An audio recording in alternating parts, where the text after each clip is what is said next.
haven't told anyone this," the old woman whispered, her frail fingers tightening around the biker's tattooed arm as fallen leaves skittered across the empty park path.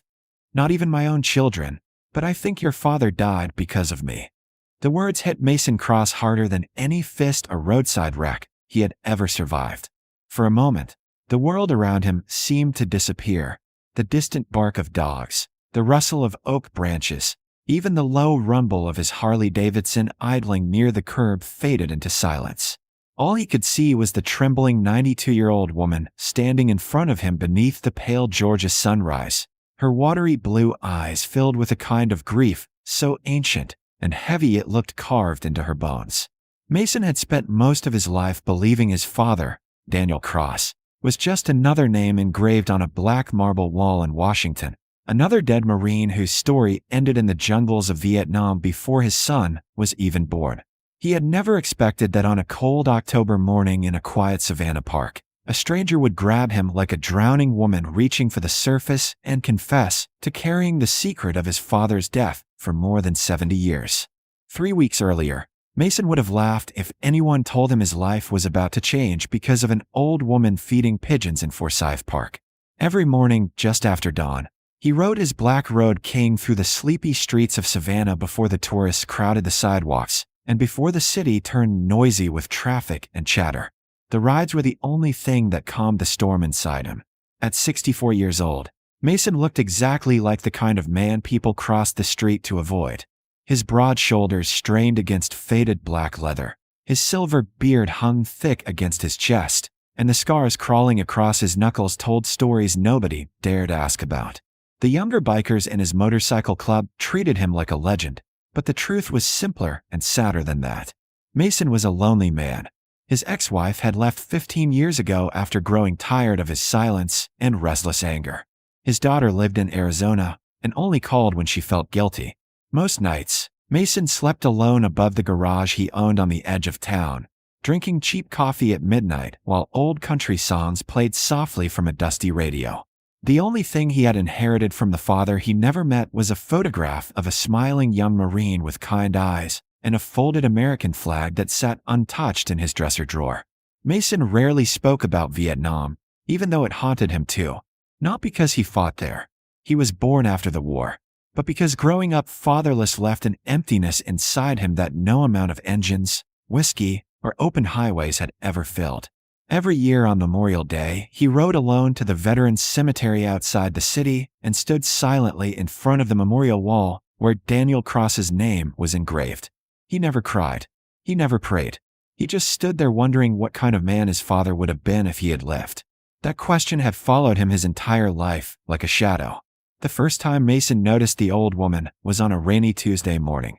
She sat alone on a peeling green bench near the center fountain, tossing tiny pieces of bread to pigeons while wrapped in a cream-colored coat several sizes too large for her thin frame. Most people in the park barely acknowledged her existence, but Mason noticed the way she stared at him every time he rode past.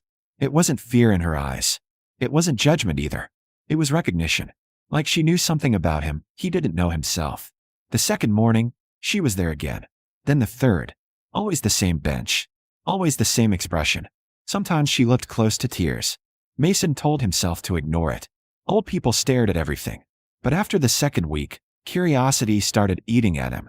One morning, he parked his bike beside the fountain and bought coffee from the small vendor cart near the park entrance.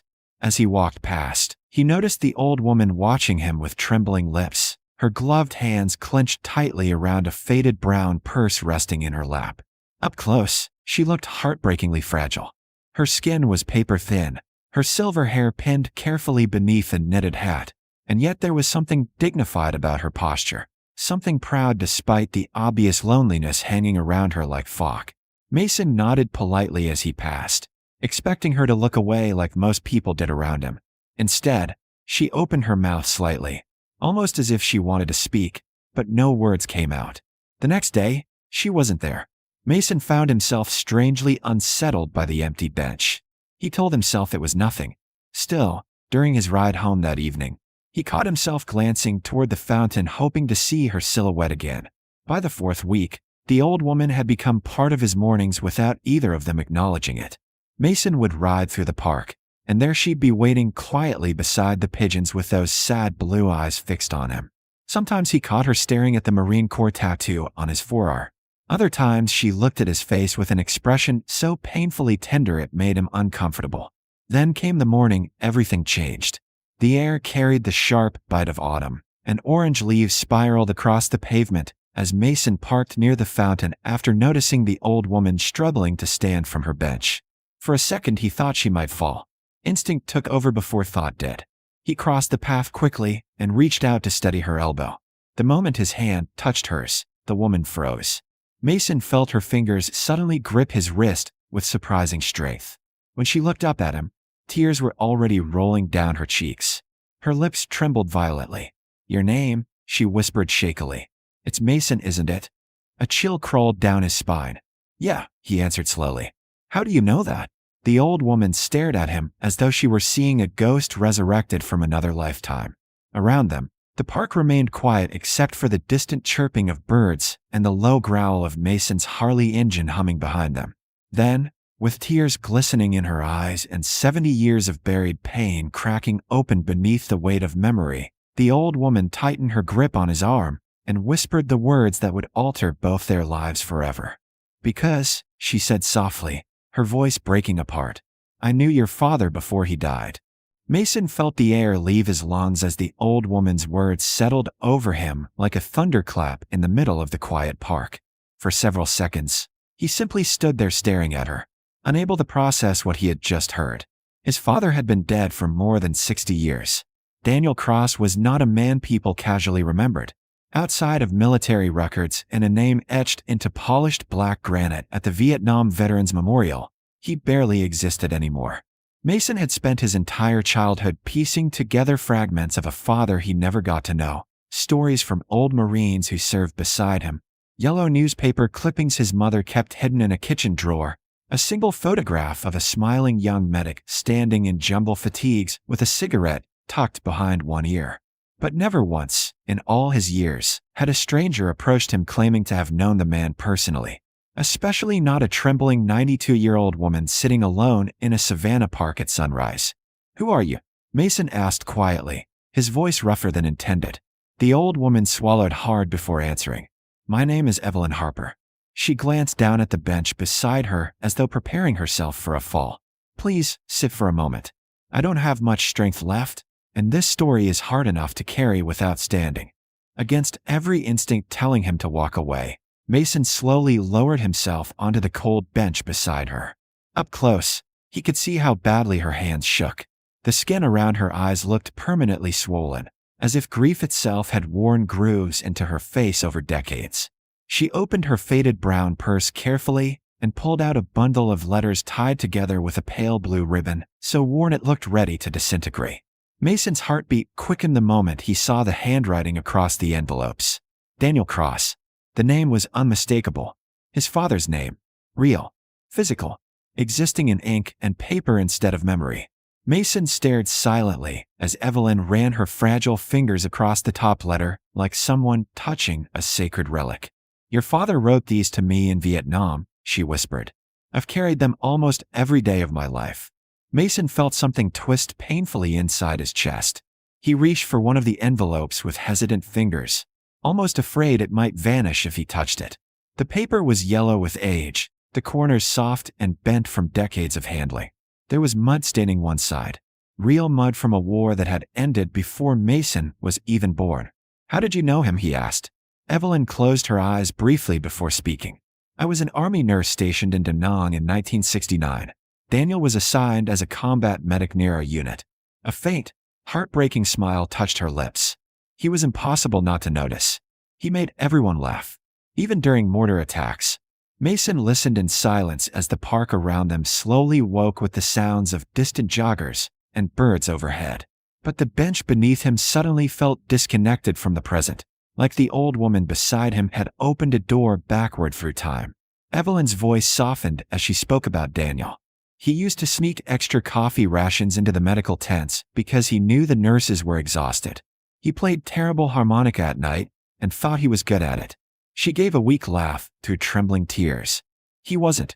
Mason found himself smiling despite the ache forming in his chest. No one had ever described his father like this before, not as a hero or a casualty, but as a living human being. We fell in love fast. Evelyn continued quietly. War does that to people. When death is everywhere, you cling to whatever feels alive. Her eyes drifted toward the fountain ahead of them, but Mason could tell she wasn't seeing Savannah anymore. She was somewhere else entirely. Somewhere hot and loud and terrifying. Your father talked about the future constantly, she whispered. A little house near Tennessee. A front porch. Children. He wanted ordinary things so badly. Mason looked down at the letters in his hands, suddenly unable to breathe normally. Did you love him? He asked. Evelyn's face crumpled instantly. A broken sound escaped her throat before she answered. Yes, she whispered. God forgive me. I loved him very much. Tears rolled down her cheeks now, and Mason noticed she was clutching the edge of the bench hard enough for her knuckles to whiten. But I lied to him. The words hung heavily between them. Mason felt his stomach tighten. Evelyn took several shaky breaths before continuing. A few months before Daniel died, I found out I was pregnant. Mason's eyes narrowed slightly, confused. With his child? Evelyn shook her head immediately, shame washing across her face so visibly it almost hurt to witness. No, the single word barely came out above a whisper. It was another soldier. A married man.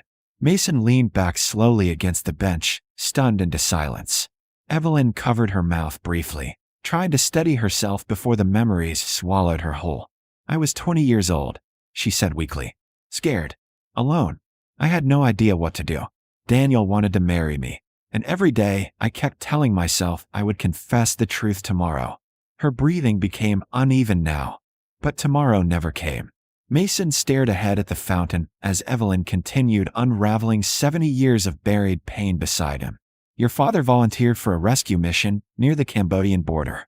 They said several men were trapped after an ambush. He didn't have to go. Her voice cracked violently. But he went anyway because he wanted to come home alive. He wanted us to start a life together. Mason looked over at her slowly. Tears streamed freely down Evelyn's face now. He died believing I loved him honestly, she whispered. And I let him. The confession seemed to physically break her. Her shoulders shook as decades of guilt finally surfaced all at once. Nearby, a few pigeons fluttered across the pavement while joggers passed in the distance, completely unaware that an old woman was collapsing beneath the weight of a secret she had carried since Richard Nixon was president. Mason didn't know what to say. Anger should have come first. But strangely, it didn't. What he saw sitting beside him wasn't some manipulative liar. It was a woman who had spent 70 years punishing herself every single day. Evelyn slowly reached into her purse again and removed a tiny black and white photograph. Her fingers trembled violently as she handed it to him. Mason stared at the image. A young army nurse stood smiling beside a handsome Marine medic in dusty fatigues. Daniel Cross had his arm wrapped around her waist. They looked impossibly young, impossibly hopeful. After he died, Evelyn whispered, I gave birth to the baby boy. Mason looked up sharply. Evelyn lowered her eyes in shame. I placed him for adoption 3 days later. Silence swallowed the bench again. Nobody knows, she said weakly. Not my children. Not my family. Nobody. Her eyes finally lifted toward Mason's, filled with devastation so deep it looked endless. I thought losing him was my punishment, she whispered. I thought living with the guilt meant I deserved to be alone. Mason stared at her for a long moment while the autumn wind carried dead leaves across the park path around them. Then he looked back down at the photograph of his father smiling beside the woman who had spent most of her life haunted by his memory. And for the first time since childhood, Mason realized the dead weren't just names carved into stone. Sometimes they left wreckage behind in the hearts of the people who survived them. For the next several days, Mason could not stop thinking about Evelyn Harper. He tried. He buried himself in work at the garage, spent long nights rebuilding an old panhead engine, even took a 3-hour ride up the Georgia coastline, hoping the roar of his Harley would drown out the storm in his mind. But every time he closed his eyes, he saw the old woman sitting alone on that weathered park bench clutching 70-year-old letters like they were the last pieces of a life she no longer believed she deserved to remember. What haunted him most wasn't her confession. It was her loneliness. Mason knew loneliness better than anyone. He had spent decades building walls around himself, so thick nobody could get close enough to hurt him. But Evelyn's isolation felt different. It wasn't bitterness. It was punishment. Every morning after their conversation, Mason found himself riding back to Forsyth Park without fully admitting why.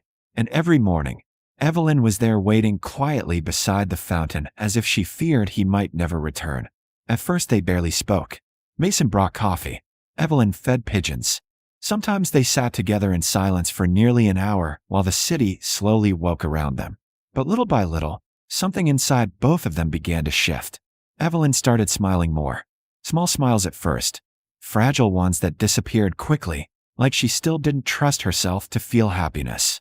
Mason learned she lived alone in a tiny blue house on the edge of Savannah, that she loved Frank Sinatra records, and that arthritis made it painful for her to climb stairs. Evelyn learned Mason had once been married, that he had a daughter he rarely saw, and that he hated hospitals because he spent too many nights in them with his mother before she died of cancer. Neither of them said it out loud, but the truth settled quietly between them day after day. They were saving each other from disappearing. One rainy Thursday afternoon, Mason drove Evelyn home after a doctor's appointment. While helping her carry groceries inside, he noticed several dusty storage boxes stacked near the hallway closet. Evelyn became strangely nervous when she saw him looking at them. "Just old things," she said quickly, avoiding his eyes. But later that evening, while fixing a leaking kitchen pipe beneath her sink, Mason accidentally knocked one of the boxes over. Dozens of envelopes spilled across the floor. Every single one was addressed in the same delicate handwriting. "To my son." Mason froze.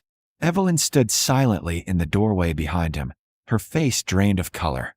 Slowly, Mason picked up one of the envelopes. There was no address, no stamp. It had never been mailed. "You wrote to him?" he asked softly. Evelyn lowered herself into a chair with trembling knees.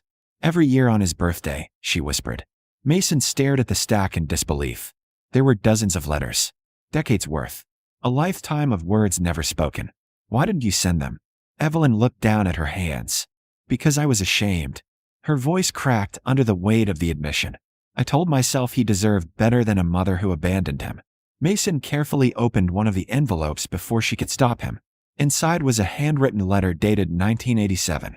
The paper smelled faintly of lavender and age. He read silently while rain tapped against the windows outside. "I hope someone taught you kindness. I hope someone held your hand when you were frightened. I hope you never inherited my cowardice. And I hope, wherever you are tonight, you know your mother has loved you every day of your life." Mason had to stop reading. The motion closed painfully around his throat. He looked over at Evelyn sitting quietly at the kitchen table, her frail shoulders bent beneath 70 years of regret. In that moment, something inside him hardened into certainty. This woman had punished herself long enough. The next morning, Mason contacted an old friend named Ray Delaney, a retired private investigator who occasionally helped veterans reunite with lost military families. "You're asking for a miracle," Ray muttered over the phone after hearing the story. "Maybe," Mason answered, "but try anyway." For nearly 3 weeks, the search went nowhere. Adoption records from the 1970s were sealed tight. Dead ends piled up. But Mason refused to quit. Every evening, he still visited Evelyn, never mentioning the investigation. He fixed broken fence posts around her house, replaced burnt-out light bulbs, and brought her peach pie from a diner downtown she secretly loved. And slowly, the old woman who once looked half dead from loneliness began coming alive again. Then, late one Friday night, Mason's phone rang while he was locking up the garage. Ray's voice sounded stunned. "I found him." Mason gripped the phone tighter. "You sure?" "Positive. Retired firefighter. Lives outside Nashville. Wife passed away 6 years ago. 3 grown kids." Ray paused briefly. "Mason, he looks just like Daniel Cross." Mason sat motionless on his motorcycle for a long time after the call ended. For the first time in years, he felt tears burning behind his eyes. 2 days later, before sunrise, Mason pulled his Harley into Evelyn's driveway, towing a small trailer with extra luggage strapped behind it. Evelyn stepped onto the porch wrapped in her cream-colored coat, confusion written across her face. "What's going on?" she asked. Mason removed his gloves slowly. His voice softened in a way she had never heard before. "We found your son." Evelyn stopped breathing. Mason actually saw the exact moment her knees nearly gave out beneath her. He caught her arm before she collapsed completely. "No," she whispered immediately, panic flooding her face. "No, I can't." "Yes," Mason said gently but firmly. "You can." The drive to Nashville took nearly 8 hours. Most of it passed in silence. Evelyn spent half the trip staring nervously out the window while clutching one unopened letter in her lap. Several times, she asked Mason to turn around. Several times, she cried quietly when she thought he wasn't looking. "What if he hates me?" she whispered at one point. Mason kept his eyes on the road. "Then he hates you after hearing the truth," he answered calmly. "But at least he finally gets the choice." They arrived just before sunset at a modest brick house outside Nashville, Tennessee. Evelyn looked terrified. Mason parked beside the curb but left the engine running while she stared at the house in frozen silence. "I can't do this," she whispered shakily. Mason turned toward her fully. "Evelyn," he said quietly, "you've spent 70 years burying yourself alive. Don't die wondering what could have happened." Tears rolled down her cheeks as she slowly opened the truck door. Mason walked beside her all the way to the porch. Then he stepped back and let her knock alone. Footsteps sounded inside the house. The front door opened. A gray-haired man in his 70s appeared holding reading glasses in one hand. The moment he saw Evelyn, he froze completely. Mason saw it instantly. The resemblance. The eyes. Daniel Cross's eyes staring back through another lifetime. Evelyn broke apart right there on the porch. "I'm sorry," she sobbed. "I was young and scared and ashamed, and I thought losing you was what I deserved." But the man never let her finish. He stepped forward suddenly and wrapped both arms around her before she could collapse. Evelyn cried against his chest like a woman finally reaching shore after drowning for 70 years. And standing several feet away beside his Harley-Davidson, Mason Cross lowered his head and silently wept too. Because after an entire lifetime spent angry at the father he never met, he finally understood something that changed him forever. His father had not died because of Evelyn Harper. He had died loving someone imperfect, just like every human being on earth. And sometimes, love survives even the terrible mistakes people make in its name.